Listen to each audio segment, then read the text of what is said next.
Many of our guests, as well as our clients, have had many attempts at sobriety. So at this point, they're very much aware that I can stop my addictive behavior. Sure. Now I need help with understanding how to stay stopped, with developing the necessary tools that they would need to continue on in their life with some support. Right. Okay? That is vitally important. At Chapter 5, we have what is called a peer-driven community. And in that peer-driven community, again, it's almost as if it's a mirror. We actually motivate one another to keep moving in a particular direction, as well as we recognize in one another when, in fact, somebody might be slipping a little further back into their old ways. And we actually help them. We bring it to their attention. And so it works tremendously.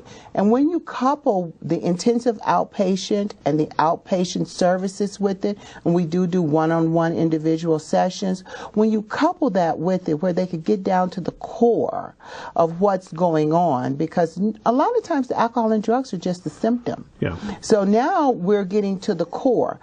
And as we start to identify it, as some say, peel that onion back, in a supported, structured, loving environment like our 26-week residential program, guess what? They got that whole spectrum of arms wrapped around them while they're being guided through.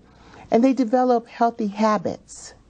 They develop healthy habits with eating right, sleeping right, taking care of themselves, and giving back to one another. And that becomes their norm. So as I understand it, so many times with addiction, whatever it may be, all those other things, as you just said, fall off. Job, family, eating